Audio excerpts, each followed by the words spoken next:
Por eso se debe trabajar integralmente y realizar actividades artísticas y culturales que permiten el encuentro y generar conexión con el territorio. Así se recuperan los espacios públicos. Lo cierto es que la cultura transforma vidas. La maestra Irlanda, Yamil Tostado Jiménez, que el día de hoy nos acompaña, actualmente es coordinadora de vinculación y formación de públicos del Conjunto Santander de Artes Escénicas de la Universidad de Guadalajara. Es maestra en Gestión y Desarrollo Cultural por la misma universidad y ha tomado diversos diplomados en los que destacan Periodismo Musical en la Universidad Libre de Música, otro en Periodismo Cultural organizado por el Seminario de Cultura Mexicana y Sistema Jalisciense de Radio y Televisión. Es licenciada en Estudios Internacionales por la Universidad de Guadalajara y bueno, ha sido una excelente colaboradora en diferentes programas, tanto de radio como de televisión, como a las 9 con usted. Es editora de la revista especializada en música alternativa en español, La Banda Elástica. Ha publicado en diversas revistas como Letrangulario y el suplemento llamado Ocio del Grupo Milenio. Formó parte del libro Crónica de Mercados que editó La Cultura en Guadalajara en 2016 y coordinó Más Allá que un Museo, programa de difusión del patrimonio cultural del Museo de la Ciudad de Guadalajara. Y bueno, ha sido en diversas ocasiones becada por PECA y Proyecta, y bueno, se ha desempeñado en la comunicación en la Feria Internacional de Música, de Cultura de la UDG también. Y bueno, por último fue coordinadora de comunicación del Conjunto Santander de Artes Escénicas de la Universidad de Guadalajara en 2022. Sin más preámbulos, les dejo a la maestra Irlanda, muy orgullosa de que esté aquí con nosotros y bueno, que disfruten la presentación. Muchas gracias, estoy muy contenta de participar aquí en este seminario que se realiza como parte de la Universidad de Verano de Lagos. Agradezco enormemente al doctor Freddy Lara, gran amigo, muchas gracias por la invitación. Obviamente a todas las autoridades universitarias, a la doctora Carla Padilla, a quien por favor les pido le hagan extensivo mis saludos y un abrazo muy cariñoso. Y bueno, pues muchas gracias a todos los asistentes, gracias Betsy por la presentación hasta con cohetes. Qué buen recibimiento. Bueno, pues muy contenta de estar aquí con ustedes y poder compartirles un proyecto que yo quiero mucho, un proyecto que disfruté muchísimo hacer y que tuvo un impacto bastante positivo a propósito de los espacios públicos y de una palabra que mencionó Betsy que me parece muy importante, que es la apropiación del espacio. Entonces, bueno, fue muy interesante encontrar los cruces entre al menos estas tres categorías que estaremos abordando a lo largo de la presentación, que es por un lado la atractividad territorial, el espacio público y la gestión cultural. Es decir, yo estaré exponiendo este proyecto desde la posición del perfil del gestor cultural, cómo el gestor cultural tiene una serie de habilidades, destrezas, conocimientos, un perfil muy adecuado para la generación de proyectos en espacios públicos que permitan convertirlos en factor de atractividad territorial. Entonces, digamos que ese va a ser como el hilo de lo que les estaré presentando. Me voy a poner de pie para que sea más fácil seguir la presentación. Bueno, es muy interesante o muy importante comenzar por decirles que el enfoque desde el que estoy partiendo dentro de la atractividad territorial es el de la perspectiva identitaria. Hay muchos enfoques, este es uno de los más recientes porque precisamente la experiencia ha demostrado que no basta con tener un gran eslogan, con invertir en una gran campaña publicitaria para lograr que un espacio, una ciudad, un territorio se conviertan en fuente de atractividad internacional, ¿no? Esta perspectiva lo que busca es demostrar que es muy importante que esa atractividad territorial tenga su sustento precisamente en los rasgos auténticos, en aquello que diferencia, en aquello que identifica a una ciudad o a un territorio. Entonces desde ahí estaremos partiendo. ¿Qué es la identidad territorial? Bueno, pues es el conjunto de usos, representaciones, significados que distinguen a una ciudad o a un territorio. Algo muy importante es que esa identidad territorial debe ser seleccionada y o por lo menos apropiada por la comunidad, es decir, debe haber una identificación de la comunidad que está sentada en ese territorio o que convive en ese espacio con aquello que se consideran sus rasgos identitarios. Eso es algo que lo iremos planteando a lo largo de la presentación.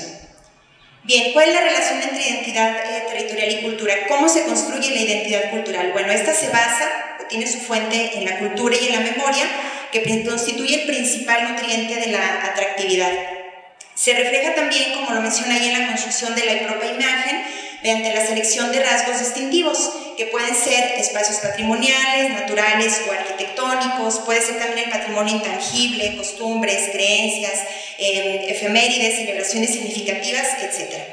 Yo marco de manera particular los espacios patrimoniales y arquitectónicos porque justamente el proyecto que les voy a presentar se centra en un espacio público que es un monumento histórico.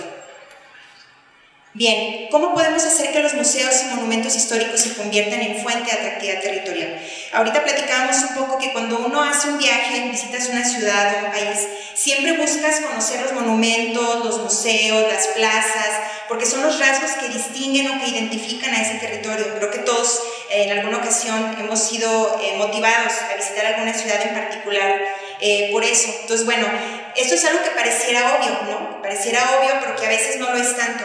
Y es necesario precisamente desarrollar proyectos, definir acciones y estrategias para que esos espacios se conviertan verdaderamente en fuente de atractividad, no solamente hacia afuera, sino solamente a quienes nos visitan desde afuera, sino también hacia adentro. ¿Cómo hacer que también el habitante de la ciudad se convierta en turista en su ciudad y se siente identificado con sus propios monumentos? De ahí tenemos que partir, porque el cómo se mira hacia adentro es lo que vamos a reflejar hacia afuera. Eso es importantísimo.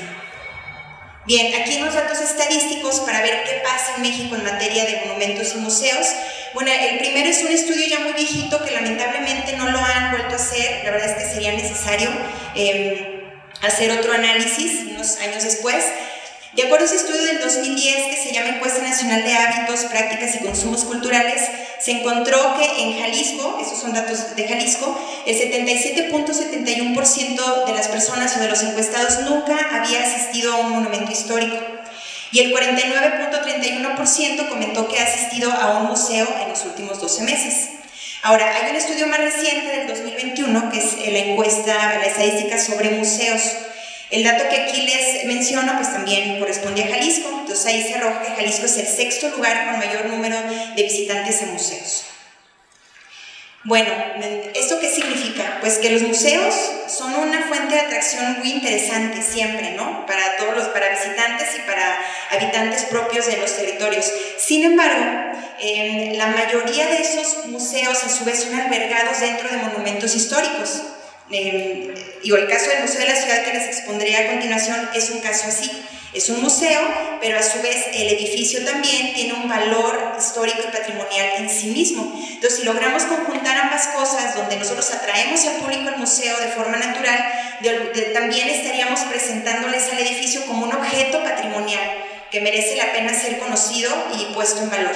Entonces, ¿cómo vamos a convertir a museos y monumentos en fuentes de atractividad territorial? Bueno, pues mediante este es mi planteamiento, es mi propuesta, mediante la implementación de estrategias de difusión del valor histórico y arquitectónico de los museos y monumentos desde la gestión cultural.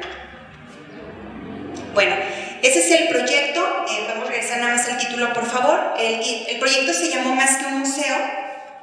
Y es una estrategia para la difusión del patrimonio histórico y arquitectónico del Museo de la Ciudad de Guadalajara desde la gestión cultural. Bien, ¿qué tiene que ver la gestión cultural con la difusión del patrimonio? Muchas cosas, pero bueno, parto primero del concepto de difusión patrimonial. ¿Qué es difundir el patrimonio? Es una cosa aparentemente muy sencilla, es establecer un vínculo entre el patrimonio y la sociedad, ¿no? ¿Qué hace el gestor cultural? ¿Cuáles son los rasgos que definen al quehacer del gestor cultural? Bueno, un gestor cultural, de acuerdo con MacGregor, que además es uno de los mejores gestores culturales que existen actualmente en el país, es un líder comunitario, es un estratega, es un facilitador de procesos, es un educador, un transmisor de valores, un comunicador social y además posee un pensamiento sistémico y estratégico. Bueno, esas características, estas habilidades y este perfil resultan idóneas para la labor de la difusión del patrimonio. En ese sentido, como se menciona en la pequeña gráfica que está aquí en la parte de abajo, el gestor cultural es una especie de mediador, de intermediario o de puente entre el objeto patrimonial, que puede ser un objeto tangible o también un patrimonio intangible, y la sociedad. Es decir, somos el enlace, somos el que comunica, el que desarrolla proyectos para transmitir los valores que posee ese objeto patrimonial. Por eso me parece importante mencionarlo para entender cuál es la postura desde la cual se realizó este proyecto que estaré presentando. Bien, desde esta perspectiva me di a la tarea de diseñar una estrategia para la difusión del patrimonio, en este caso del Museo de la Ciudad de Guadalajara, incorporando precisamente, por un lado, las áreas de especialización de la gestión cultural, que ya lo comentaba ahorita, cuáles son, las mejores prácticas en la difusión del patrimonio. Es muy importante como gestores estar viendo qué está sucediendo allá afuera, no solamente en el país, sino también, si es posible, fuera del país. En mi caso, yo hice un análisis de 3 ciudades de México, que son Querétaro, Puebla y la Ciudad de México, para ver qué estrategias, qué acciones estaban implementando para la difusión del patrimonio, y a partir de eso, pues también sistematicé esa experiencia y la incorporé también en este proyecto. Y bueno, ya lo comentamos ahorita, pues también incorporar habilidades, destrezas y conocimientos del gestor cultural. Voy a poner especial énfasis en esta parte, grábense muy bien, el análisis de públicos, porque el conocimiento de los públicos para poder diseñar estrategias de difusión va a ser fundamental. Y ojo, esa es la principal aportación de la gestión cultural. La gestión cultural parte del trabajo con la comunidad y con los públicos. Siempre parte de ahí. No es de arriba hacia abajo, es de abajo hacia arriba. Y no necesariamente vertical, sino horizontal. Eso es algo bien importante. Por eso el gestor cultural es mediador, es intermediario, porque está trabajando con la comunidad. ¿Sale? Bien. Para el desarrollo de esta estrategia de difusión del patrimonio del Museo de la Ciudad, bueno, lo primero, para este y cualquier otro proyecto, es seleccionar el bien patrimonial con el que vamos a trabajar. Yo ya les hice spoiler porque ya les dije desde el título que es el Museo de la Ciudad, ¿verdad? Pero bueno, ¿qué debemos de considerar para seleccionar el bien patrimonial con el que queremos trabajar? Por un lado, una serie de criterios estéticos, artísticos y culturales. Otros aspectos que debemos de considerar es por la recomendación de especialistas en el tema, historiadores, arquitectos, etcétera, museógrafos, museólogos. Y la otra puede ser mediante un taller participativo en el que la propia comunidad identifique y selecciona y define cuáles son los bienes patrimoniales o cuáles son los bienes con los cuales se identifica. Estoy señalando dos de manera particular porque en este proyecto yo consideré los dos, o partí de los dos primeros criterios. Ahorita voy a explicar cómo lo hicimos. Y bueno, con base en esto, seleccionamos el Museo de la Ciudad de Guadalajara por recomendación de especialistas, por un lado, pero también por los criterios artísticos y culturales. ¿Por qué? Bueno, el Museo de la Ciudad es un inmueble representativo de la arquitectura colonial religiosa del siglo XVIII. Pertenece al barroco austero, que es el tipo de barroco que se desarrolló principalmente o de manera más amplia en Guadalajara, a diferencia de otras ciudades del país donde tenemos otro tipo de barroco, ¿no? Mucho más ornamental. Acá fue un barroco mucho más austero. Tenemos quienes han ido a Guadalajara, tenemos dos templos característicos del barroco, que es el templo de San Felipe, que la portada es totalmente barroca, y el templo de Santa Mónica. Pero la realidad es que si se piensan, de los que vienen de allá, los que han conocido, tenemos muy pocos edificios barrocos como los que encontramos en Guanajuato, en Puebla, muy recargados de ornamento, ¿no? Entonces, bueno, ese es ese tipo de barroco, para que no les extrañe si lo ven luego como con una fachada muy lisa y esta cosa, ¿no? Es uno de los complejos religiosos coloniales menos estudiados por los investigadores, pese a su importancia para conocer, digamos, el papel o el rol que tenían los conventos en la vida social y cultural de la Nueva España, pues particularmente de la Nueva Galicia y de Guadalajara, ¿no? Y entonces, estas características, aunado a otras que les pongo acá por cuestiones de ser más sintética, pues convierten al Museo de la Ciudad en un monumento con un gran potencial interpretativo, es decir, en un monumento sumamente interesante para comunicar el valor y los rasgos que lo distinguen hacia el público. Bueno, aquí hay, por ejemplo, dos citas que en su momento cuando yo busqué a estos investigadores me lo comentaban, me decían que el Museo de la Ciudad es una excelente obra que demuestra la adaptación de estilos sin destruir el conjunto, de acuerdo con el arquitecto Cuauhtémoc de Regil, que es investigador del INA, del Centro INA en Jalisco, y la maestra Ángela Peralta. Ella me comentaba que el inmueble posee una interesante evolución histórica y arquitectónica. Entonces, bueno, eso es algo importante.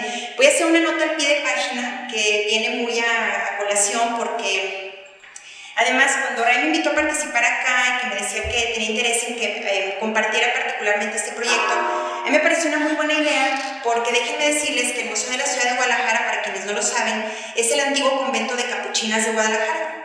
Y precisamente el convento de Guadalajara fue fundado por monjas capuchinas de aquí de Lagos de Moreno, es decir, la abadesa que fundó el convento de Capuchinas de Guadalajara salió de aquí con otras 3 hermanas religiosas para fundar precisamente el convento de Capuchinas de Guadalajara, que actualmente es el edificio que alberga el Museo de la Ciudad.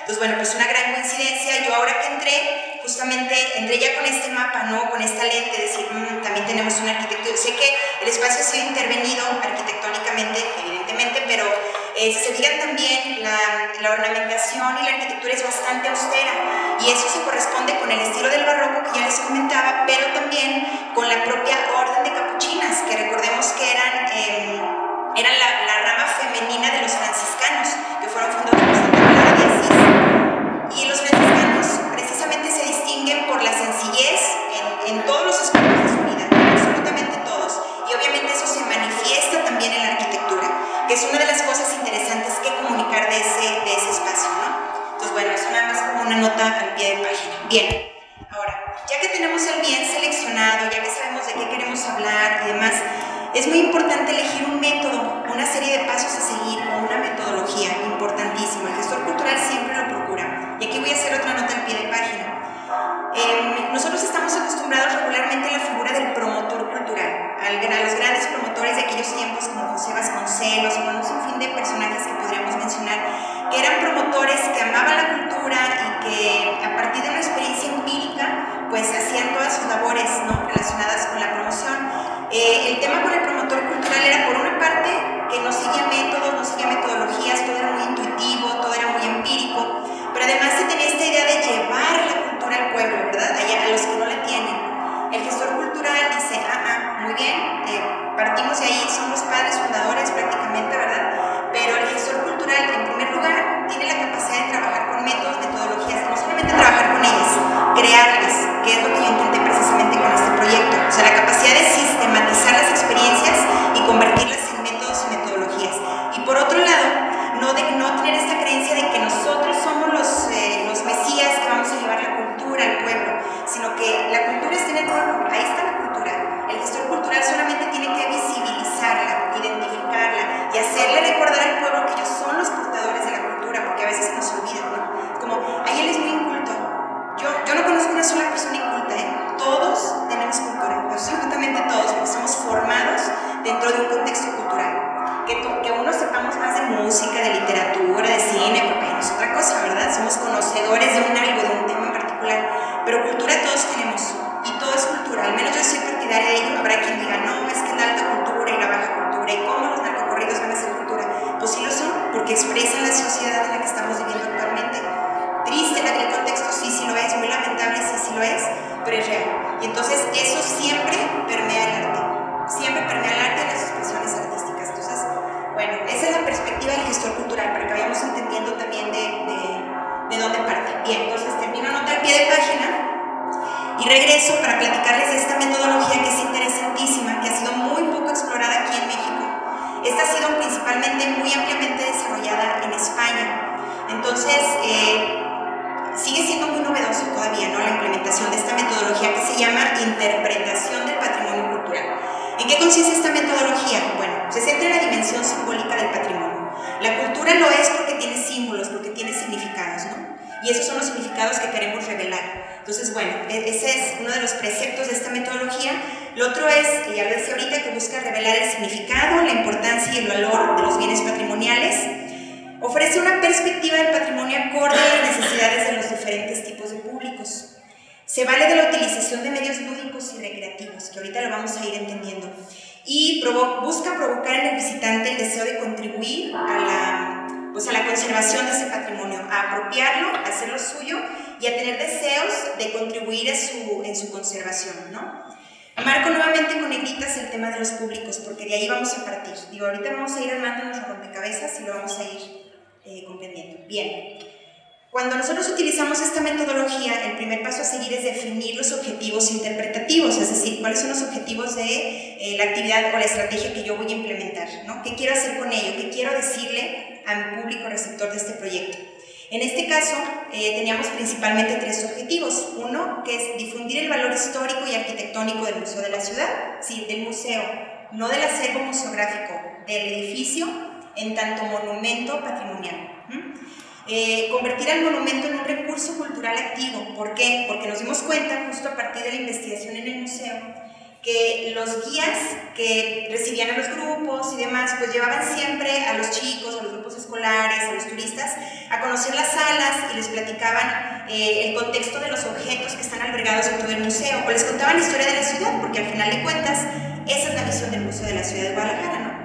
Y cuando yo les preguntaba si le platicaban al público sobre la historia del edificio, me decían pues que no, porque es un museo, ¿verdad? Entonces, justamente lo que el aporte de este proyecto es recordarles que el edificio, como lo comenté anteriormente, es también un recurso cultural activo. ¿Y cómo hacemos que se sienta como tal? Primero, pues por quienes trabajan ahí, ¿verdad? Que ahorita les platicaré un poco más de esto. Y por otro, el tercer objetivo es promover la recuperación de la memoria histórica del exconvento de Capuchinas de Guadalajara. Así como aquí muchos de ustedes probablemente no sabían que era el convento de Capuchinas, pues en Guadalajara ni los vecinos lo sabían, porque además tuvimos que hacer un trabajo muy importante con los vecinos que viven alrededor del museo, y ellos ni enterados. Para ellos es el museo de la ciudad, y antes de eso fue la casa de la familia García de Alba, y antes de eso fue la delegación de sede de Lina. O sea, ellos tenían como toda esta historia, pero no estaban conscientes de que este edificio había sido un convento, ¿no? Entonces, pues ahí fue donde identificamos que había mucho trabajo por hacer. Bien, el siguiente paso en toda esta metodología de la interpretación es analizar a los públicos. Les digo, ahí está la aportación del gestor cultural. La difusión del patrimonio cultural, ya lo dijimos al inicio, tiene como objetivo facilitar esa conexión entre los intereses del público y los significados del recurso patrimonial. ¿Cómo lo hicimos nosotros? Bueno, ¿qué es analizar a los públicos? Pues es conocer quiénes son los que van al museo, qué perfil tienen, qué intereses, qué motivaciones, datos demográficos, quién es el visitante promedio del Museo de la Ciudad. Eso es fundamental. Y déjenme decirles que también en México, no solamente en Guadalajara y Jalisco, sino también en las ciudades en las que estuve haciendo esta investigación con esta lente o con este enfoque, pues me encontré que nadie hace estudios. O sea, bueno, ojo, estoy diciendo análisis, ya ni siquiera dije estudios de públicos, porque la verdad es que eso es casi nulo en México. Es muy lamentable, pero no hay estudios como tal, no sabemos quiénes son los públicos de nuestros espacios culturales, ¿no? Entonces, por eso le llamo análisis, porque es como un primer acercamiento al conocimiento de los públicos. ¿Cómo lo hicimos? Bueno, estas son algunas de las estrategias que están hacia el lado, a mi derecha, a su izquierda. Primero, pues la investigación estadística, llegar con el museo, en mi caso así fue, preguntarles, oye, ¿sabes quiénes son tus públicos? Pues los grupos escolares, así, digo, bueno, ¿dónde puedo saber más de quienes te visitan?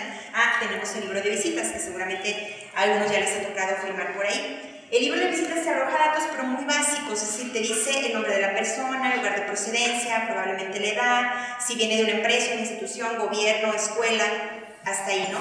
Pero bueno, es lo que hay y hay que utilizar esa información. El otro es la observación in situ. Para mí es la más importante, porque entonces ahí lo que haces es tú planear una serie de visitas al espacio, y entonces observar quiénes son los que lo visitan, ¿no? Sentarte literal y ver quiénes pasan por las salas, ir el lunes, bueno, el lunes no porque se llaman, mentira, ir el martes, ir un domingo, porque el domingo es otro tipo de públicos, quizás más familiares, ver cómo se habita el espacio, quiénes lo habitan, ¿no? Quiénes lo recorren, quiénes lo visitan, eso es importantísimo. Encuesta, hacer la encuesta pública. Yo me fui literal, diseñé un instrumento muy sencillo, y entonces a los visitantes les hacía como en las votaciones, ¿verdad? La encuesta de salida. Entonces ahí ya les preguntaba una serie de cosas, y bueno, pues la información que arrojaron también fue muy interesante. Y por último, la entrevista. Entrevistar a los que laboran ahí, fundamental, sobre todo al personal que es el personal de primer contacto, es decir, los guías de turista, los de taquilla en el caso de que la haya, hasta los de la limpieza, porque son con los de seguridad, porque son con los que la gente acude si tiene una duda o una necesidad. Entonces es muy importante platicar con ellos, ¿no? Entonces justamente en esta plática, pues yo les decía a los guías, a ver, ¿y qué les platicas tú? Como les decía ahorita, ¿no? Pues de la sala, la historia de la ciudad. Decían, pero la verdad es que de la historia del edificio no, o lo mencionamos muy superficialmente, pero no lo hacemos.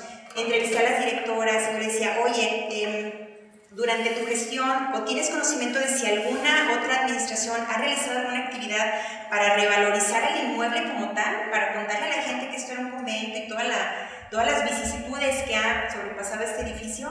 Me dice, no, pues la verdad no, yo tengo conocimiento, no ha sucedido. Y ahí me tocó entrevistar a 2 directoras de forma consecutiva, porque me tocó como que justo el cambio de administración, y ninguna de las dos había como puesto el énfasis en este tema. Entonces, ahí es donde tú vas identificando oportunidades, necesidades, y ahí es de donde surgen los proyectos, como este, ¿no? Precisamente. Entonces, bueno, la entrevista con el personal es bien importante. Bueno, ya que hicimos toda esta labor de investigación, vamos a hacer una cosa bien sencilla, que es un recuadro que está dividido en 3 categorías principalmente, que es el público especializado, el público en formación y el gran público. El especializado, ya se imaginarán, pues son decimos los enterados, ¿verdad? Públicos que tienen más información o más interés por temas de arquitectura, de patrimonio, del arte en general, ¿no? Ahí se ubicaría, como pueden ver, el público especializado. El museo en particular, estos son los públicos especializados que asisten al museo. Ojo, hago la precisión, todos estos públicos, independientemente de la categoría que están, son públicos del museo. Lo que yo hice fue clasificarlos, los identifiqué y luego los clasifiqué, ponerlos como en su cajita, ¿no? ¿Por qué historiadores? ¿Por qué arquitectos? Bueno, porque el Museo de la Ciudad es un espacio donde regularmente se reúnen pues, asociaciones como el Seminario de Cultura Mexicana, que está formada pues, por escritores, historiadores, arquitectos, etc. Y por la Cátedra de Historia Fray Antonio Tello, también ahí sesiona. Entonces, todas estas organizaciones que sesionan en el inmueble son públicos del inmueble, por eso están, digamos, agrupados aquí. Cronistas, porque luego los cronistas también tienen ahí sus reuniones, me imagino que algo similar pasará aquí en la Casa de la Cultura. Entonces pensar en eso, ¿quiénes vienen aquí a tener la UDG, por ejemplo? Julagos estaría, si hiciéramos el análisis de la Casa de la Cultura, pues estaría aquí también, porque aquí realizan actividades, ¿no? Luego, ¿quién es el público en formación? Pues es público que a lo mejor fue una vez a tener un evento y pues como que estuvo muy padre, les gustó, pero a lo mejor ya no han regresado y tenemos que hacer que regresen, porque ellos iban muy seguido, ¿no? Porque tienen sus sesiones y tal, pero ellos tenemos que hacer que regresen. Y yo identifiqué de manera particular un público, que esto me lo comentó, como les digo, a partir de entrevistas con el personal, me lo comentaron la gente del museo, los fotógrafos. Hubo un tiempo que se hacía un curso ahí de fotografía, se hacían exposiciones, y como que ya no iban, o sea, como ¿qué pasó con ese público? ¿Por qué lo dejamos ir? ¿No? Entonces, regla de oro, nunca dejar un público cuando ya lo formaste, ¿no? Hay que mantenerlo contigo. Entonces, bueno, esos son todos los que identificamos. Estudiantes de todos los niveles, jóvenes y adultos interesados en la historia de la ciudad, que no son historiadores pero les gusta. Aquí vemos también muchos que tal vez no somos especialistas en la historia pero nos gusta la historia de la ciudad, ahí estaríamos en el público de información. Y finalmente tenemos al gran público, que es ese público que no son temas habituales para ellos, hablar de museos, no tienen idea muy clara de qué es un monumento histórico, no saben exactamente lo que es la noción de patrimonio, pero que ahí está la oportunidad de también llegar con ellos, comentarles, platicar, acercarse y desde la gestión cultural desarrollar estrategias para que ellos vayan desarrollando esa sensibilidad, ese gusto y ese conocimiento, ¿no? Sobre el patrimonio. Entonces, bueno, ahí encontramos pues amas de casa, que de pronto iban a llevar a los niños un domingo, qué sé yo, o padres también de familia, adultos mayores, que luego buscan actividades recreativas, ¿no? Hasta como terapia ocupacional, los vecinos del barrio. O sea, los vecinos me decían, es que yo nunca he entrado. Yo, ¿vives aquí al lado? ¿No? Y yo le hago así porque bueno, cuando uno está ahí, pues uno se emociona de los hallazgos que hace, no porque yo creo que está mal, sino más bien es decir, ahí está la oportunidad. No es como en contra de los vecinos, es decir, ahí está la oportunidad para generar ese vínculo, que es lo que es el gestor cultural, dijimos, esa conexión, ese vínculo entre el objeto patrimonial y el ciudadano receptor, ¿no? Que en este caso son los vecinos. Bueno, y ahorita les platicaré qué haremos con ellos. Ojo, porque este cuadrito lo voy a estar usando de aquí en adelante en las demás acciones que realicé como parte de la implementación de la metodología. Lo siguiente es la documentación. Bien, ok, ya dijimos que queremos trabajar sobre el Museo de la Ciudad, ya sabemos que es el convento de Capuchinas, pero ¿qué más? Yo creo que no nomás eso, ¿verdad? Incluso, ¿cómo se formó el convento? ¿En qué momento dejó de ser convento? ¿Por qué ahora es un museo? ¿Cuándo se fundó el museo? Muchas preguntas por hacer. Entonces, hay que documentarse. En este caso, el gestor cultural lo que siempre busca es que todas sus acciones sean muy participativas. Creo que ya van entendiendo por dónde van los que no sabían, pues sé que algunos de ustedes sí. Siempre buscamos que sea muy participativo. Entonces yo mi labor de documentación fue eso, fue buscar diferentes visiones, diferentes perspectivas que pudieran abonar al conocimiento de este espacio. Por ejemplo, busqué investigadores y académicos. Lo primero, a ver, ¿quién ha hecho tesis sobre el Museo de la Ciudad? Encontré dos. Una es un análisis comparativo del Museo de la Ciudad, el exconvento de Capuchinas con el exconvento de Jesús María.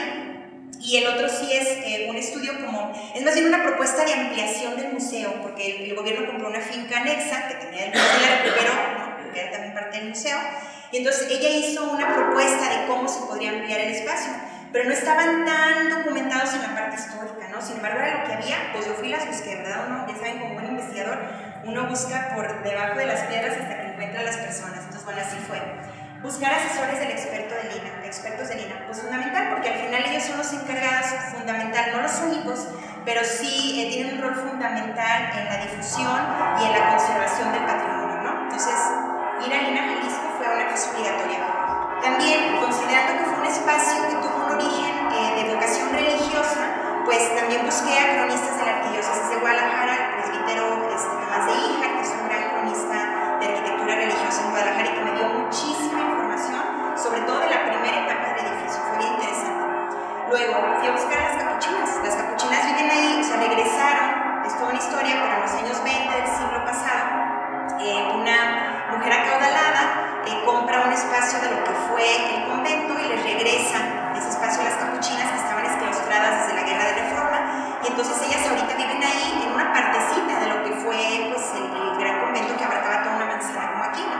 Entonces fui a buscarlas y me encontré con dos hermanas capuchinas que ellas habían hecho toda una labor de investigación de la historia del edificio.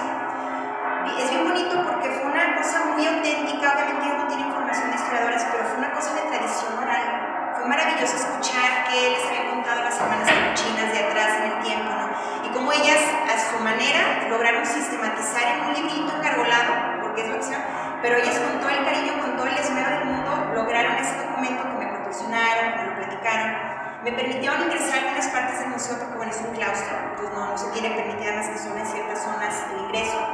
Me encontré ahí con la foto de la fundadora, que es una pintura original, un óleo de la abadesa que salió de aquí, de Lagos de Moreno, precisamente para fundar el convento de capuchinas en Guadalajara. Entonces, bueno, cosas valiosísimas que ellas nos proporcionaron.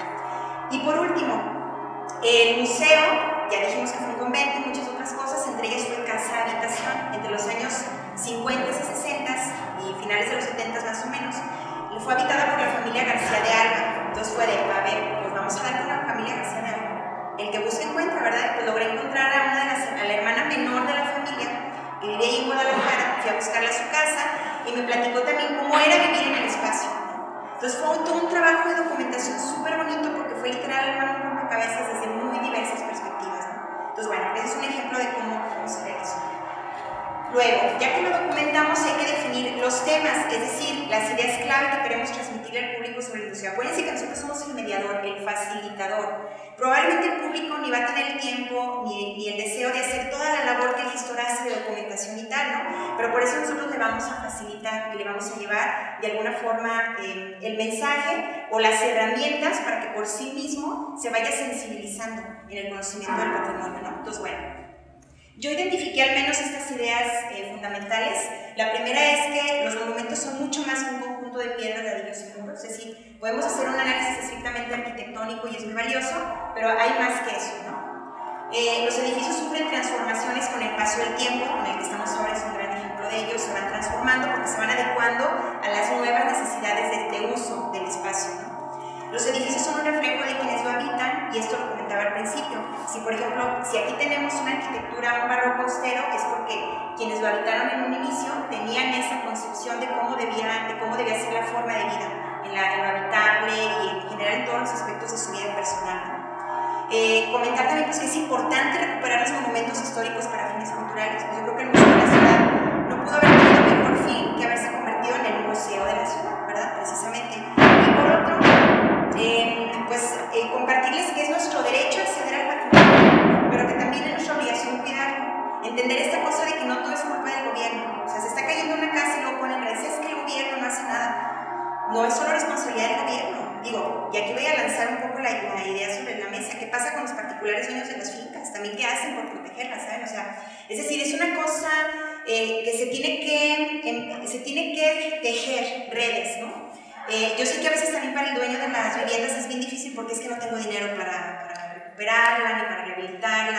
A veces para ellos es más un problema que un beneficio tener esas fincas, entonces busquemos cómo generarlas con gobierno o con la iniciativa privada, que la iniciativa privada, bueno, va a sonar muy fácil, pero está a la espera de que uno vaya y pida, de veras, o sea, no todos dan, pero Hay un estudio muy interesante, otra nota en pie de página. Hay un estudio muy interesante sobre procuración de fondos que se hizo aquí en México. La hizo un norteamericano, casualmente, claro, pues porque los norteamericanos tienen una gran tradición en procuración de fondos.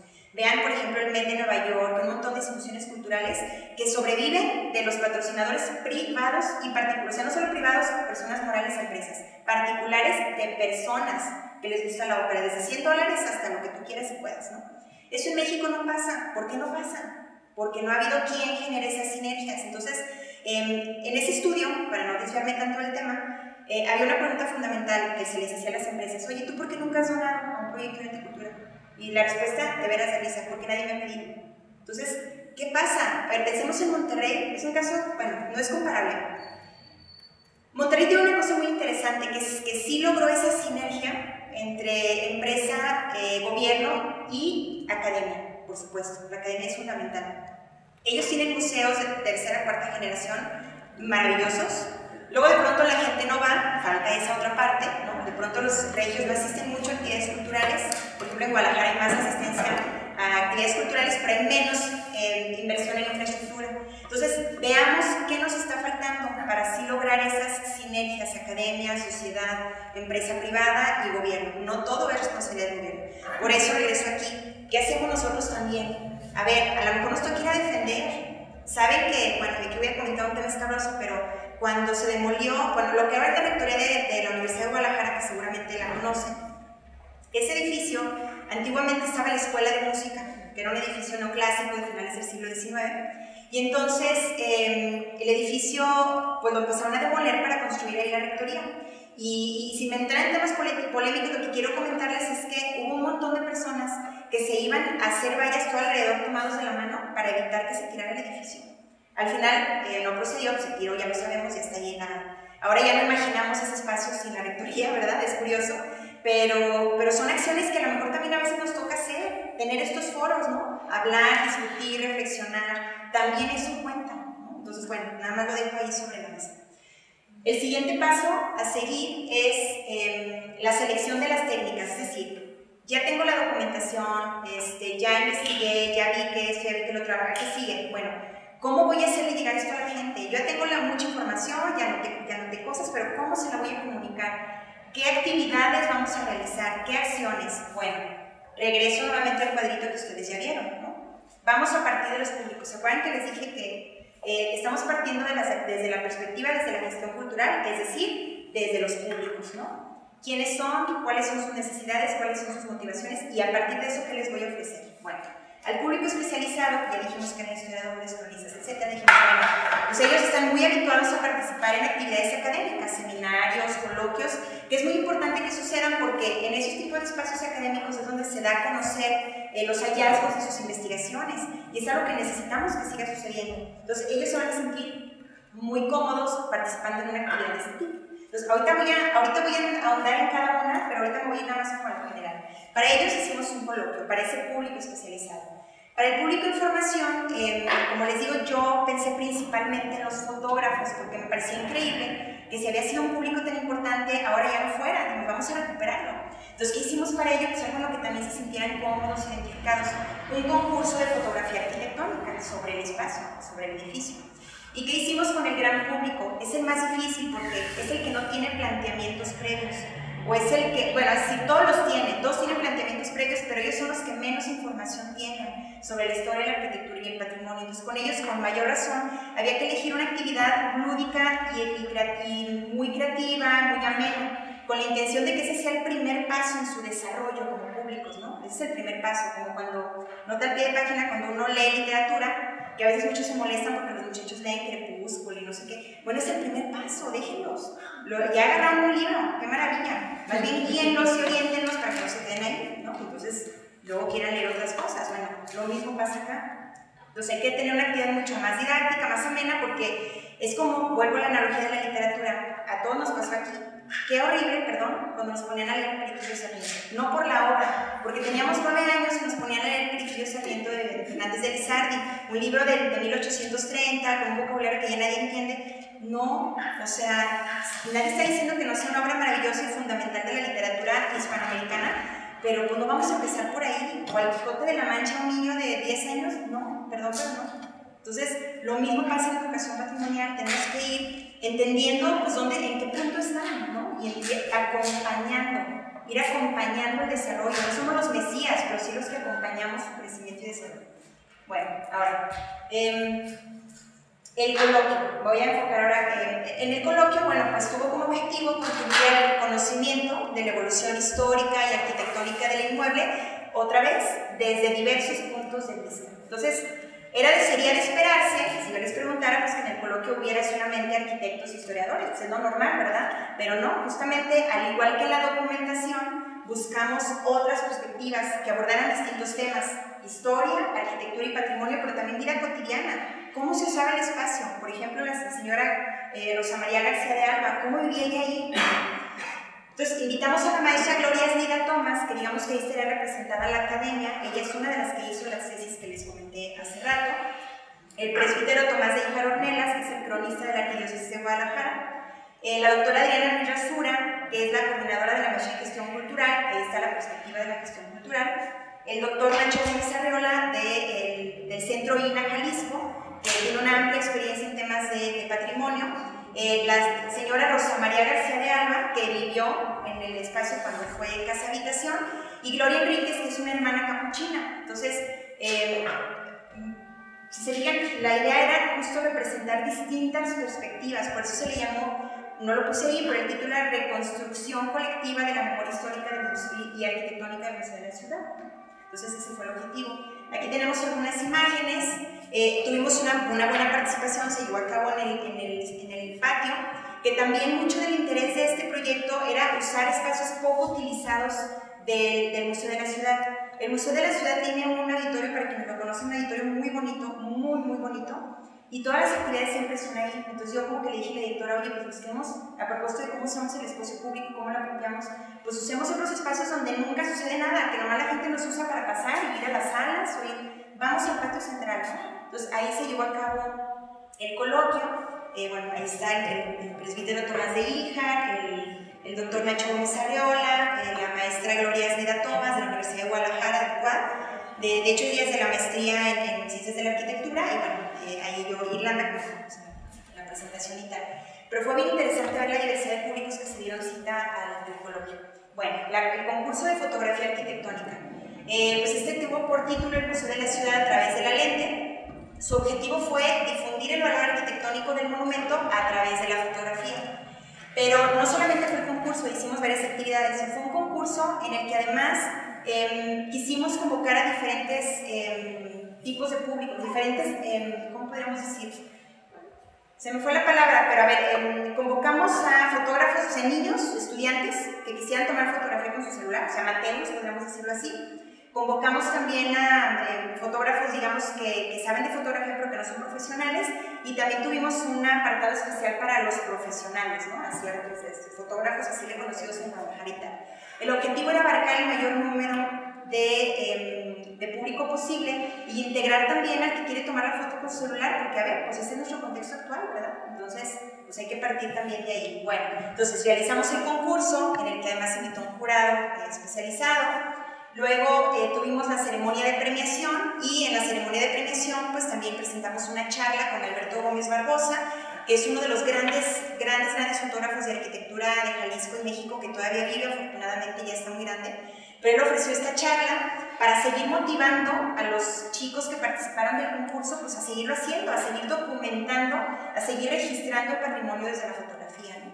Y por otro lado, hicimos luego la exposición colectiva de las fotografías que resultaron seleccionadas, y por ejemplo en la exposición pues nosotros no distinguimos, ¿no?, de que los amateurs, no sé qué, pues no, eran las 18 fotografías con una curaduría distinta que respondía a otro tipo de cosas, que si los colores, la composición, no a la categoría o al nivel del fotógrafo, ¿no? Entonces ese ejercicio fue bien interesante, ver ahí 18 miradas o 18 formas distintas de ver el museo, porque de verdad cada uno se clavó en cosas bien distintas. Entonces fue bien bonito ver también el resultado.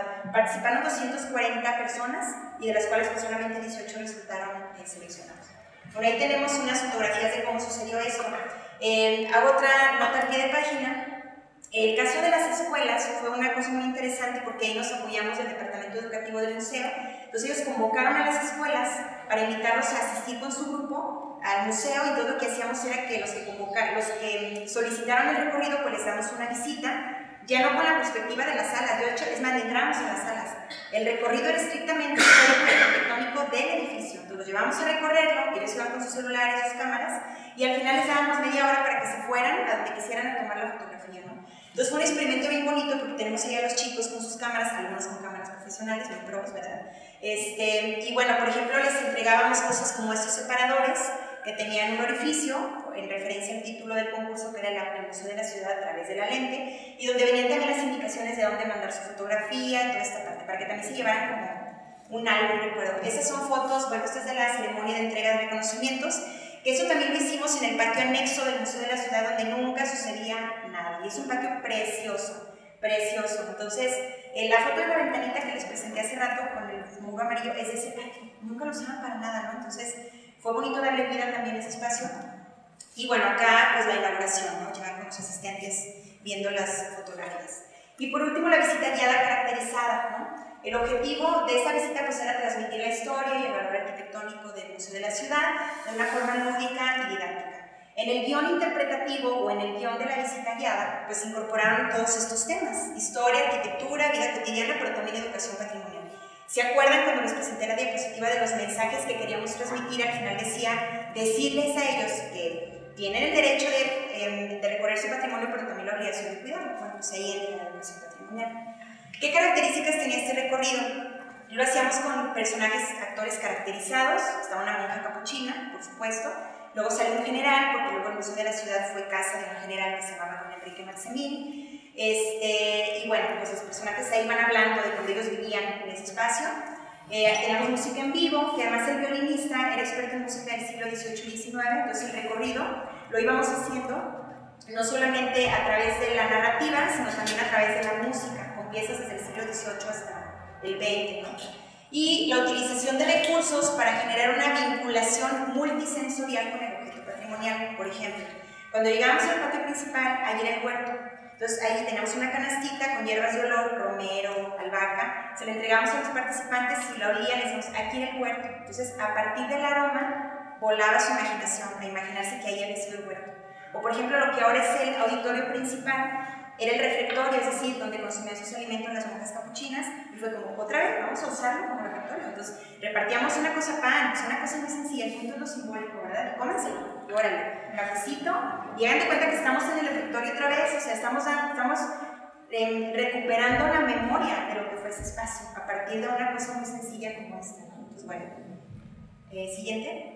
Ahí son algunas imágenes, aquí es cuando estamos en el refectorio, precisamente, y se fijan, no se requiere la gran escenografía, es nada más elegir elementos muy simbólicos, muy significativos que te detonen esa conexión que queremos que el público establezca con su objeto patrimonial. Pues ahí la monja capuchina, por ejemplo, el vestuario lo hicimos al pie de la letra, ahí sí me ayudaron las monjas capuchinas, el cordón de San Francisco de Asís con los 3 nudos y el parche acá, todo, porque pues tratábamos era parte de la documentación que hicimos, ¿no? Era muy importante. Entonces, bueno, ahí está también el actor vestido del siglo XVIII y tal. Ah, cosa importante.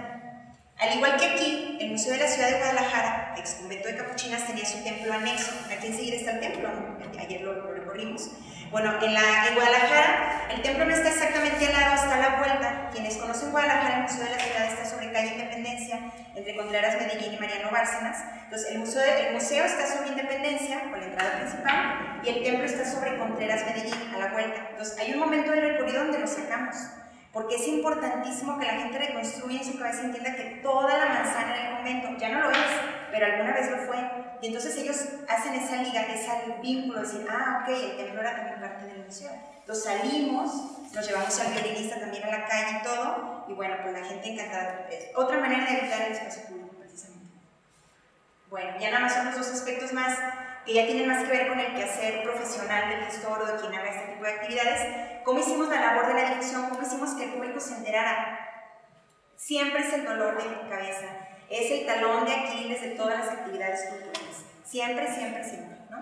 es que no hay apoyo en la difusión, es que, bueno, es todo un tema, ya esa podría ser toda una conferencia en sí misma, pero lo que es importante decir aquí es que nuevamente hay que partir de la categorización de nuestros públicos. ¿Quién es? ¿Por qué medios se informan? ¿Dónde está? ¿En el periódico, en las redes, en la televisión? ¿Cómo le voy a llegar? Entonces, por eso es fundamental, se fijan, esto del análisis de público es una cosa transversal en toda esa estrategia, ¿no? Entonces, por ejemplo, el público especializado, ¿cómo les iba a invitar al coloquio? Pues ellos son el doctor, la maestra, ¿no? Entonces, o sea, a través de un correo electrónico, con un oficio, pues así es, hay que hablarles en su lenguaje, ¿no? Es parte de ser un buen interlocutor, el gestor cultural tiene que ser un muy buen interlocutor, entender cómo dirigirse al otro, ¿no? Público información. ¿Cómo hicimos llegar la convocatoria del concurso de fotografía? Bueno, pues en este caso a través de las redes, ahí teníamos a muchos fotógrafos, pero también ahí sí imprímete la convocatoria, ve y pégala en escuelas de fotografía y en el CUAD, en artes plásticas, en artes visuales, y no sé qué, y en la academia tal, así fue, ¿no? Tal cual. Luego, ¿cómo hicimos para atraer al gran público? Nos interesaba sobre todo el barrio, los vecinos del barrio, era bien importante. Literal, fui a hablar con el padre del templo de Capuchinas. Oiga, padre, me deja pegar un cartel. Oiga, padre, ¿me deja dar el aviso al final de misa? Sí, hay que hacerlo. O sea, no todo, esperemos, volvemos a lo mismo, que llegue de la institución con la que estamos hablando, porque no va a suceder. O sea, tenemos que hablar al público directamente, ¿no? Entonces fui al templo de San Felipe, a Capuchinas, a pegar, a la salida de misa me tenían entregando flyers, obviamente pues también con el equipo que me apoyó en la implementación de esto. El propio Museo de la Ciudad que adoptó el proyecto, y ahorita lo vamos a ver, fue un patrocinador importante. Pero el gran público también está en radio y televisión, son los alcances, son los medios masivos, ¿no? Entonces, pues ahí sí a lo mejor pagar alguna pauta si se tiene dinero, no es nada barato la radio y televisión, pero también puedes usar los canales públicos, ¿no? El Radio UDG, Canal 44 o el Sistema Jalisciense de Radio y Televisión, que pues está en su misión apoyar este tipo de proyectos. Hay un ejemplo de los carteles que se diseñaron, algunas notas periodísticas, hicimos entrevistas por supuesto con medios NTR, El Informador, Mural, etc. Bueno, luego por último el financiamiento. Híjole, otro dolor de cabeza, pero no me quiles, ¿verdad? Creo que la clave también está en la diversificación. Ya ven que la abuela siempre nos decía de no poner todos los huevos en la misma canasta. Nada más cierto que eso. Hay que entender qué marcas podrían estar interesadas en mi proyecto, en mi público, más que en mi proyecto, en mi público. Vuelvo a los públicos. A ver, si mi proyecto es de difusión del patrimonio arquitectónico, ¿por qué no le llego a alguien que trabaja con materiales de construcción? Sí, porque ahí está su público, los arquitectos trabajan con materiales de construcción, voy a ir a buscarlos, ahí es donde haces ese cruce. Por ejemplo, en mi caso, me apoyó Proyecto Apertura, se ubican en los pegafisos. Pues sí, ahí estuvieron y llevaban el stand, porque además tienes que hacer todo un acuerdo de poner sus logos en tales o cuales materiales, pero también pues hacerles atractiva la participación, decir, oye, el día de los recorridos tú puedes llevar un stand y puedes repartir, porque voy a tener arquitectos que les puede interesar tu marca. Eso es importantísimo. En la museografía, todo fue el apoyo del Museo de la Ciudad. El Museo de la Ciudad adoptó este proyecto como el programa de aniversario de sus 25 años. Entonces, pues eso nos facilitó muchas cosas en muchos aspectos, pero también yo tuve que ir a hablar con la directora y decirle, hola, soy Irlanda, desde aquí estoy, traigo un proyecto así y así, y pues vender el proyecto, ¿verdad? También toca. Bueno, no me quiero detener ahorita mucho en eso, pero creo que la idea ya quedó clara, ¿no? De quiénes fueron los que nos estuvieron. Ojo, ese es un tosticentro de ahí del barrio, de la esquina del museo. Me parecía muy importante integrar al mismo barrio. Decir, oye, mira, vamos a hacer un recorrido, ¿qué tal si nos pinchas unas agüitas para los asistentes? Importantísimo, que se sientan vinculados al museo. Luego, bueno, ahí está, cómo incorporamos los logos, los agradecimientos, pues eso es cosa que de formalidad por el patrocinio, ¿no? La participación comunitaria, híjole, bueno, es que esto es muy interesante, pero igual ya lo demás, con que alcancemos a decir esto creo que va a ser muy importante. La participación comunitaria es básica, yo les dije que es la aportación de la gestión cultural. La participación comunitaria se puede dar en distintas etapas del proyecto, ya sea en el diseño del proyecto, en la documentación, en el financiamiento y en la ejecución. Yo ya les expliqué algunas de estas partes por separado, por ejemplo, vimos cómo los integré en la documentación, ¿no? En el financiamiento también, el tosticentro, ¿no? Por ejemplo, y en la ejecución del proyecto. Ahorita les voy a platicar por qué. Bueno, ahí está, por ejemplo, las monjas capuchinas, que ellas son las que viven actualmente en Guadalajara. Esto es de cuando hice la labor de documentación, y esto es el día del coloquio. Como son monjas de claustro, ella no pudo ir, la monja, físicamente, pero grabamos un video porque lo que queríamos era que tuviera voz y presencia, al igual que la estaban teniendo los demás, ¿no? Entonces, pues ahí estuvo Sor Gloria compartiendo su conocimiento sobre la historia del museo. Y eso fue una cosa bien bonita. Esto lo hicimos con los del barrio. Hicimos una visita guiada caracterizada, porque acuérdense que los del barrio eran gran público. Hicimos una visita guiada caracterizada, pensada y dirigida a ellos. Entonces lo que hicimos fue invitarlos a asistir y les invitamos a tener, después del recorrido, una convivencia. Y les invitamos a llevar algo para compartir, algo de comer, habitar el espacio, sentirse parte del museo. Y hubo una muy buena respuesta. Todos los que ven ahí son vecinos del barrio. Obviamente fue tocar casa, desde ir al templo, ir con el de la tienda de la esquina para que me ayude a difundir, a pegar el cartel, así tocan la gestión cultural. Niños que iban. Y entonces acá lo que hicimos fue un vínculo con otro proyecto que se llama Abordando el Barrio, que ellos utilizan este dispositivo que se llama el tendedero de deseos. Y lo que hacía era que los asistentes ponían en esta cartulina cuál era su deseo para el museo de la ciudad. Y lo interesante de colgarlo es que tú podías ver los deseos de los demás y decir, coincido con él o con ella en mi deseo hacia el museo de la ciudad. Ahí, por ejemplo, uno dice, mi deseo se está cumpliendo, ver tantos jóvenes realizar un sueño, la fotografía. Es muy grato para mí que a través de ellos veo mi sueño, un museo lleno de vida. Felicidades. Entonces, eso solo es un ejemplo de los mensajes que dejaban y fue una actividad súper bonita, ¿no? Siguiente, bueno. Esto ya igual son las características de la estrategia, debe ser replicable, novedosa, flexible, multidisciplinaria. ¿Cuáles fueron los beneficios para el museo? Pues incrementar el número de visitantes, sobre todo los que iban en la visita guiada, acuérdense que eran gran público. Yo creo que el 98% nunca habían ido al museo, entonces lograr que fueran fue una cosa súper bonita. Ampliar la oferta de servicios, que no nada más fuera el recorrido por las salas, sino también ofrecer las visitas guiadas históricas. Identificar el museo como un rasgo identitario de la ciudad, que eso es importantísimo y que eso impacta precisamente en la atractividad territorial. Cómo hacer que los habitantes de Guadalajara se sientan identificados con el museo de la ciudad y que entonces lo promuevan como una fuente, como un factor de atractividad territorial para los extranjeros, pero sobre todo, como les digo, para los propios tapatíos. Empecemos por ahí, ¿no? Y bueno, conclusiones, los museos y monumentos históricos en tanto espacios públicos poseen un gran potencial como fuente para la atractividad territorial, por ello es importante realizar acciones y estrategias como las que les presenté, encaminadas a revelar su valor y significado mediante la realización de proyectos de gestión que propicien la integración de la comunidad en las diferentes etapas del proceso. O sea, es donde estamos viendo cómo se unen esas categorías que les hablé al principio: identidad, atractividad territorial, espacio público, gestión cultural, públicos o comunidad. Y bueno, eso es todo. Bueno, van a hacer una última. Esta es nada más para irnos al recorrido, esta es para dejarle la reflexión. Está por demás decirlo, ustedes lo saben, pero Lagos de Moreno pues es Patrimonio Mundial por la UNESCO desde 2010, es Pueblo Mágico desde el 2012, es sede del Festival Cultural de Otoño en Lagos, entre muchos otros festivales culturales que sé que tienen. Tiene al menos 370 inmuebles catalogados por el INAH. Entonces, ¿cómo construir la identidad territorial de la ciudad? ¿Desde qué rasgos, no? Desde qué fuentes de cultura y memoria, como decíamos al inicio, y cómo convertir a sus monumentos en polos de atractividad territorial. Primero, que los monaguenses conozcan y se sientan identificados con espacios como este, y luego cómo ellos se convierten también en promotores de su propia ciudad. Si no se logra esto, como dijimos al inicio, podemos regresar a la primera y nada más para cerrar, ahora sí que el círculo, ¿verdad? Si no logramos que los laguenses se sientan identificados con sus inmuebles, como lo decía ahí, pues la estrategia de atractividad territorial tiene menos probabilidades de ser exitosa. Entonces, bueno, cierro con eso. Muchas gracias.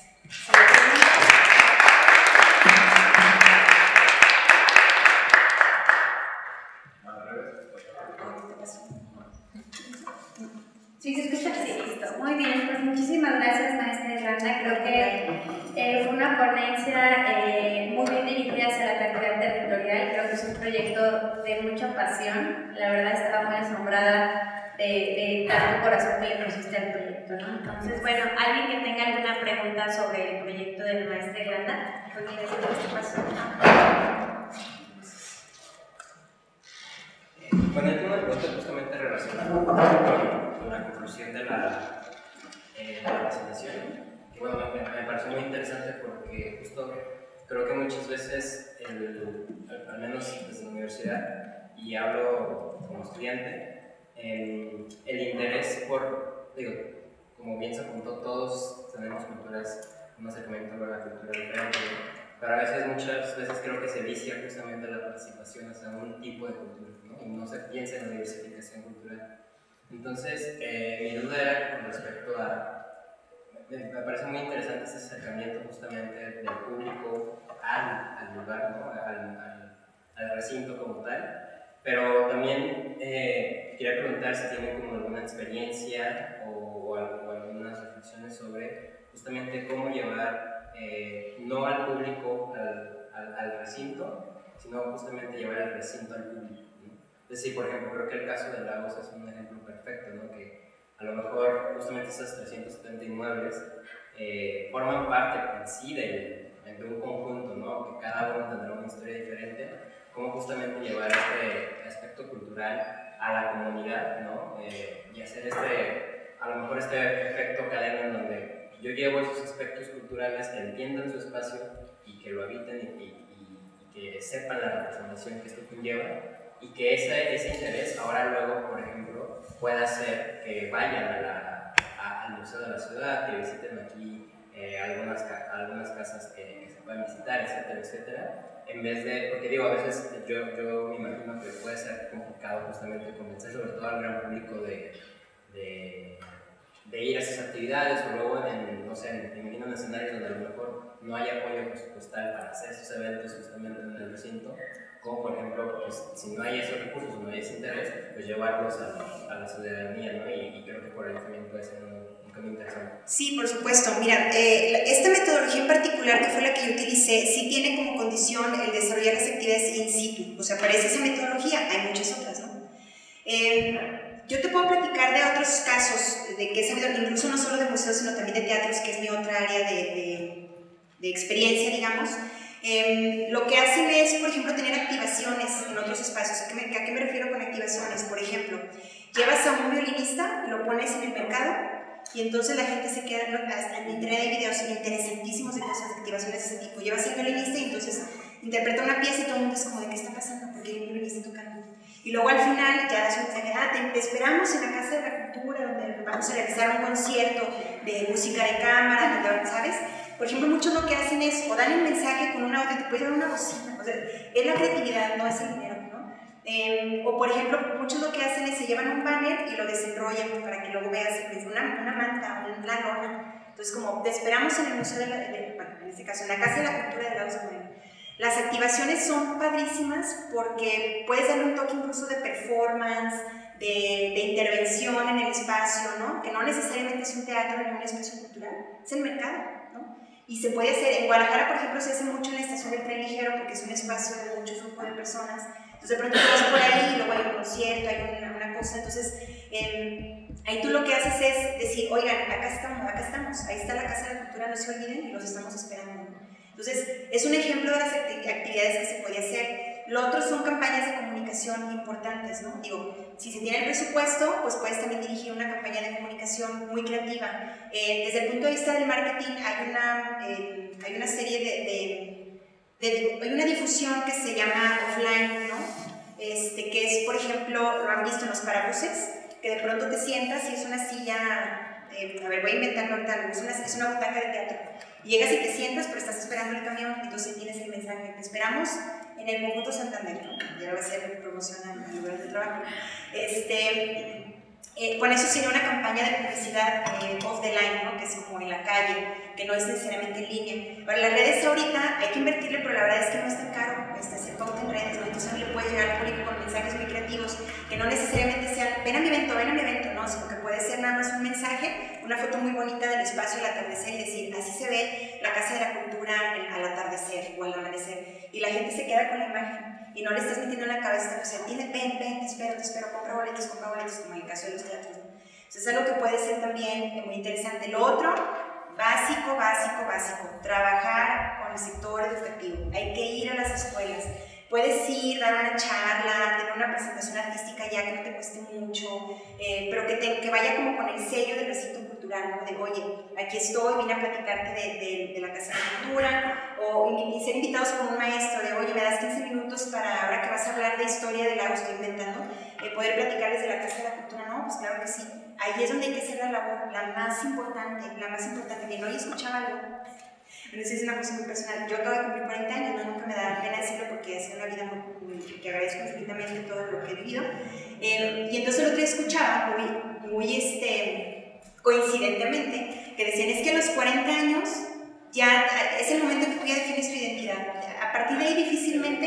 vas a cambiar tu forma de pensar y de ser. Yo dije, ay, ahí llegué a ser. Espero que lo que logré construir haya sido bueno. Digo, es muy dramático, ¿no? Pero en parte tienes razón.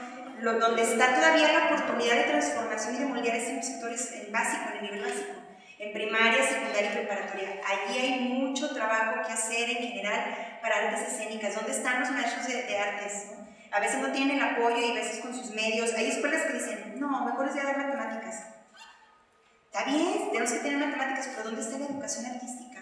La verdad es que hay escuelas que ni las tienen, no me van a dejar mentir. O que educación artística, porque a mí me tocó, es papiroflexia y tocar la flauta, vino la alegría. No está mal, pero no nos podemos quedar ahí, ¿sabes? Entonces creo que también otra forma de salir es estar ahí donde tenemos que estar, que son los que luego nos van a visitar. Pero ojo, a ver, pues siempre lo que queremos es que vayan al espacio, ¿no? Entonces, como si salgo, si les digo, aquí estoy, no me olviden, pero mi objetivo es hacer que sí vengan al espacio, lo conozcan, para entonces generar este vínculo, ¿no? Eso sería un poco, espero haber respondido pues tu respuesta. Digo tu pregunta.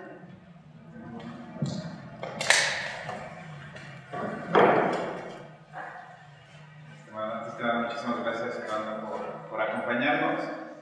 ¿Esto cuánto duró? ¿Cuánto tiempo desde la idea, desde la concepción, hasta los resultados o ya tener el coloquio, las visitas de los estudiantes? ¿Cuánto tiempo te llevó, ¿no? En su momento realizar este tipo de actividades? Un poco pensando también en la lógica de acá, ¿no? ¿Cuánto tardaría alguien que quisiera hacer alguna activación de un recinto cultural o de una actividad de atractividad acá en la Sí. Sí, esa es una pregunta muy pertinente. Miren, yo hice trampa porque el proyecto surgió durante mi proceso de formación en la maestría. Entonces, en teoría, yo tenía 2 años para hacer el proyecto. En realidad, creo que, después de muchas búsquedas, porque yo desde que llegué, yo decía, es que quiero trabajar con algo del patrimonio. Yo tengo un interés personal porque les he comentado a algunos de ustedes que yo soy de San Miguel el Alto, que es la joya arquitectónica de los Altos. Mi abuelo fue cantero, mi papá lo es, entonces yo traigo como toda esta cosa del gusto por el patrimonio y dije, yo quiero hacer algo de eso. Pero entonces, para definir el proyecto, bueno, ya saben cómo es que hacen tesis, es lo mismo, ¿no?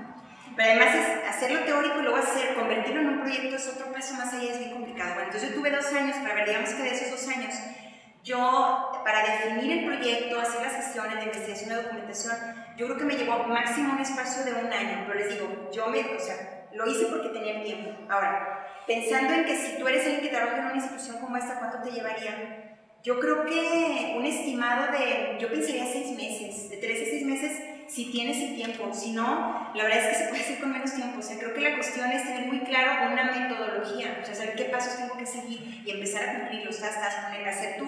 Por eso les digo que el gestor cultural se diferencia en eso del promotor cultural, que es capaz de sistematizar y tener una serie de pasos, una estrategia, ¿no? Entonces, si tú tienes tu calendario de, documentación, 1 mes, porque es lo que me va a llevar a hacer mis citas con el padre, con el arquitecto, el historiador, observación in situ, puede ser 1 semana.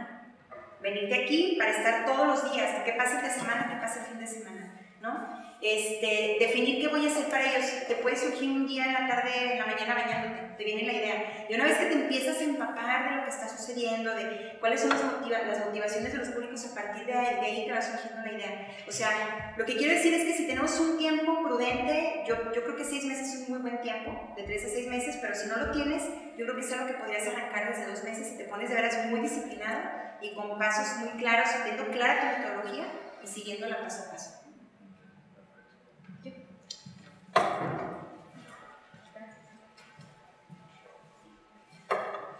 Hola. Pero sí creo que sí te... O si quieres te paso esto. No, listo. Gracias. Irlanda, yo no te quiero preguntar el cómo, porque el cómo fue toda tu presentación. Me parece un aporte súper interesante. Y bueno, quiero contarte que tengo como 2-3 años trabajando con estudiantes, sobre todo en relaciones públicas, mercadotecnia y áreas afines. Yo trato de sacarlos un poco de la zona de confort en el que los han orillado a trabajar con empresas, con el sector privado. Y precisamente como promotora de la atractividad territorial, los he ido llevando por el camino de que se vayan al sector público, ¿no? Y este es un gran ejemplo de cómo pueden aplicar sus conocimientos los estudiantes.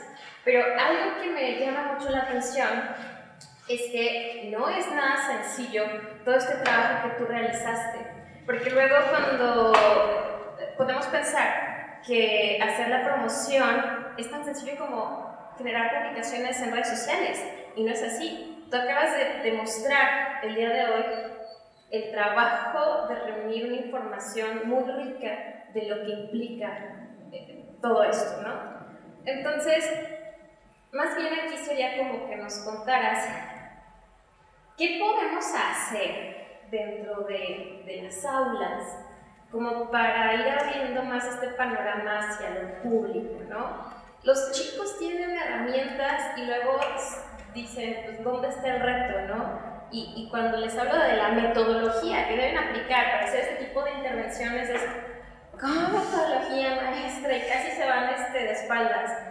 Y cuando muestran sus proyectos, muchas veces se quedan cortos, ¿no? Pero esto evidencia verdaderamente, la pasión que tiene una persona como tú sobre lo que está trabajando, pero ya en el ámbito profesional, porque supongo que requeriste ayuda de este tipo de áreas. ¿Cómo le hacemos? ¿Cuál sería el consejo? No sé, fue por ahí la cuestión, ¿no? Gracias.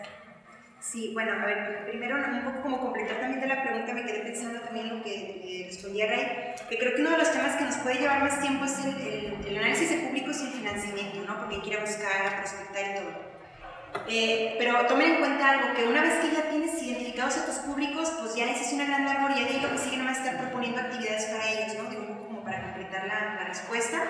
El tema del financiamiento sí lleva más tiempo, pero pues hay que afinar, o sea, como dicen, ahí donde pongo el ojo, pongo la bala.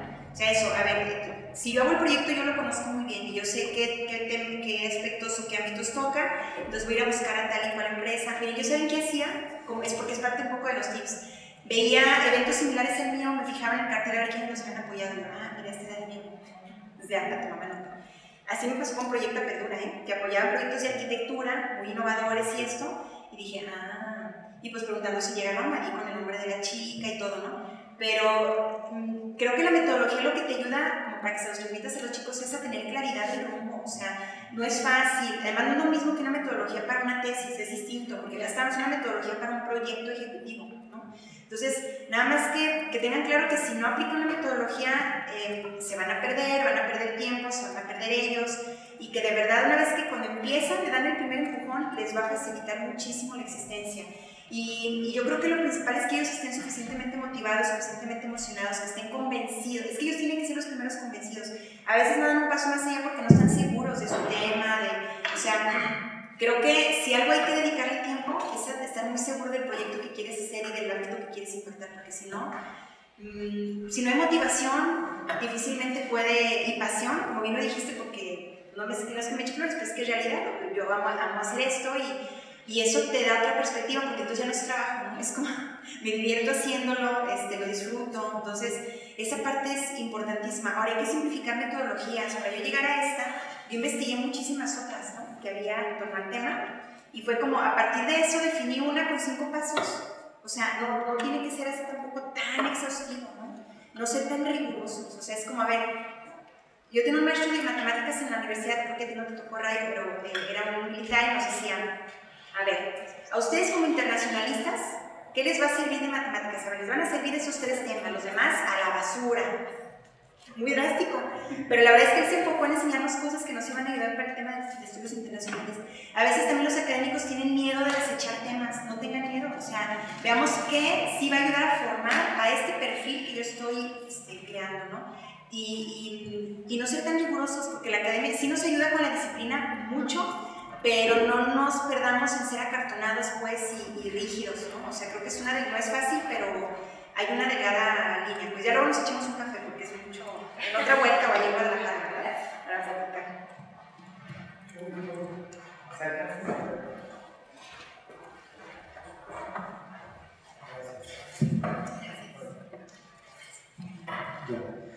Inicialmente, muchísimas gracias por estar por acá, maestra. Tuve la oportunidad de trabajar en el Conjunto Santander para la Música Estatal de Teatro, que es un espacio increíble. Tengo muy padre estar por acá, gracias también a los involucrados que nos visiten. Y tomando en cuenta también un comentario que hacía el compañero de la activación, que me pareció muy padre, desde, por ejemplo, nos tocó en alguna ocasión trabajar también aquí en una temporada de ópera, donde logramos hacer unos flash mob que me parece muy padre, de manera que podría generar también esa atracción en otros públicos, porque era mínima la asistencia también para las temporadas de música clásica y todo esto. Entonces, desde ahí me parece muy padre también el comentario que surgió desde ahí. Y mi pregunta va específicamente en los financiamientos de los proyectos, ¿no? ¿Qué sucedió, por ejemplo, con la ley de mecenazgo, que apoyaba desde pues, no sé, las empresas a proyectos específicamente, y con las convocatorias para bajar fondos para infraestructura y restauración de los monumentos históricos? Sí, mira, bueno, yo creo que eso pues definitivamente alguien que trabaja en cultura Jalisco nos podría responder un poco mejor, pero te voy a decir lo que yo sé. De la ley de mecenazgo, el problema es que tú tenías que ser asociación civil para poder recibir el recurso. Ese fue el gran problema, porque además crear una asociación civil no es nada fácil. Muchos lo han logrado y es algo que creo que de alguna forma, no todos, pero muchos quisiéramos tener, porque es más fácil recibir fondos, pero creo que el tema principalmente estuvo ahí y que no hubo un seguimiento, porque hay alguien que tiene que ser ese mediador en la búsqueda de los posibles interesados en ser mecenas y los receptores. O sea, es decir, receptores se ven muchos proyectos que estaban a la espera y necesitados de ese recurso, ¿no? Pero los mecenas, es lo que te decía ahorita, o sea, muchos dicen, yo no doy porque nunca me han venido a pedir, yo ni siquiera sé qué puedo dar, yo ni siquiera sé que existe esa ley de mecenazgo, ¿no? Entonces, hasta donde yo sé que ni siquiera está vigente, nunca prosperó porque no se operó bien, o sea, creo que nunca, sus reglas de operación eran muy claras, entonces creo que eso fue lo que lo dificultó, y que al tener como condición el que fueras donatario autorizado, asociación civil o donatario autorizado, pues eso hacía muy pequeño el número de compañías que podían ser receptoras. La mayoría de las compañías no son asociaciones civiles. Eso es más común en ámbitos de la salud o de la inclusión, otras cuestiones, pero la verdad es que en la cultura casi no existen asociaciones civiles. Habría que ver qué tan bueno, qué tan malo es esto, ¿verdad? Pero si no eras donatario autorizado, no podías participar en la ley. Entonces, pues eso acabó también por minar el interés. Y lo de infraestructura y equipamiento, yo tengo entendido, yo ya no vi esta vez la convocatoria de Proyecta, yo participé en PEGDA también en esta ocasión, pero ya no participé en Proyecta porque ellos sí tenían un rubro, ¿no?, para infraestructura y equipamiento. Yo la verdad es que no estoy totalmente enterada, porque yo, si te fijas, pues me enfoco más en la difusión, en lo que es el contacto, el paso del servidor al público directo, ¿no? Entonces ahí no sé muy bien. Justo hace rato fui al Teatro Rosas Moreno a dar una visita, a platicar con la gente que trabaja ahí, y me decían eso, es que es muy complicado, y el financiamiento y todo, ¿no? Pero yo no sé, pero por ejemplo habría que ver si, por ejemplo, el teatro tiene la posibilidad, desde la ley, pues también de financiarse de otras formas. Digo, es un tema muy largo, ya luego también si quieres te paso mi contacto y lo podemos platicar, pero por ejemplo al Museo de la Ciudad no se le permiten ciertas cosas, ciertos espacios públicos en Guadalajara no pueden pedir patrocinios, o sea, que es una tontería, ¿no? Porque sé por qué sucede, quieren evitar posible corrupción, pero a ver, por favor, existe de todas formas, ¿verdad? Entonces, creo que hay que ver qué limitantes y qué posibilidades tendrían para buscar financiamiento fuera del mismo sector público, ¿no? ¿Cómo podrían generar esta sinergia con el sector privado? Una es lo que yo hice. El Museo de la Ciudad no podía recibir el dinero directamente, pero yo como gestora cultural sí, porque yo pues, estoy dada de alta en Hacienda, no soy de asociación civil, pero estoy dada de alta en Hacienda, entonces yo les doy un recibo porque ellos metieron como gastos de mercadotecnia, ¿te das cuenta? Para ellos, yo fui una inversión en marketing, para su marca. Entonces, lo que se hace es tener el intermediario. Entonces, no es la institución la que recibe el dinero, sino el intermediario. Pero al final todo esto impacta a la institución. Entonces, por eso la figura del gestor cultural es bien importante en ese tipo de proyectos, porque facilita ese tipo de mecanismos, ¿no?, o de procesos. ¿Y las donaciones pueden ser inclusive en ocasiones deducibles del impuesto? Sí, pero para ser deducible tienes que ser asociación civil también, tienes que ser donatario autorizado, ese es el tema. O sea, puedes dar un recibo normal, pero si lo quieren deducir, hay que ser AC. Ese es el gran problema, ¿no? Pero hay otras formas, o sea, es cuestión de buscar, como las que les planteé ahorita, no son sencillas, pero sí hay otras formas, si lo meten como marketing, como te digo, ¿no? O sea, marketing ellos no lo tienen que deducir, no pueden deducir marketing, es más, ¿no? Entonces, nada más ellos, también el punto Y otro tip es encontrar personas que sean afines a tus intereses. Si logras hacer clic con alguien que es igual de apasionado que tú y que le interesa, ya la hiciste, porque ellos van a buscar cómo sí hacer y cómo sí darte el dinero. Entonces hay que buscar ahí donde están. Hay muchos como nosotros allá afuera, parece que no, pero sí lo sabemos, nomás tenerlos ubicados. Gracias, maestra Irlanda. Creo que lo más emocionante de todo es la emoción que nos transmites por tu proyecto, y creo que esa pasión es la que no limita la creatividad. Digo, además, en estas jornadas que hemos tenido, hemos estado hablando sobre qué estamos haciendo desde nuestra trinchera para trabajar en diferentes ámbitos, ¿no? Entonces creo que este ámbito cultural es súper interesante, no nada más para los que están sumergidos en este ámbito, sino también para los que no, qué estamos haciendo, y me puse a pensar, y si voy al museo, y si no voy al museo, y creo que varios nos pusimos a pensar en ello, ¿no? Entonces, pues nada, queremos recalcar y agradecer a la Casa de Cultura y a su director, el maestro Edgardo Guillermo Pérez Castillo, que nos acompaña, y bueno, también agradecer tu presencia y entregarte una constancia y reconocimiento, evidentemente, para tu conferencia, que estuvo súper interesante, y bueno, me voy a permitir leerla en nombre de la Universidad de Guadalajara, Culagos, y bueno, también en nombre de la Universidad Internacional de Verano. Te hacemos entrega de esta constancia, maestra, por impartir la conferencia Espacios Públicos Culturales como parte de las actividades del segundo encuentro sobre atractividad territorial para el desarrollo local, y bueno, en el marco de la Universidad Internacional de Verano 2023. Y bueno, felices de tenerte aquí en casa, tu casa, de la Universidad de Guadalajara. Muchísimas gracias por compartirnos tu pasión, y pues nada, muchísimas gracias.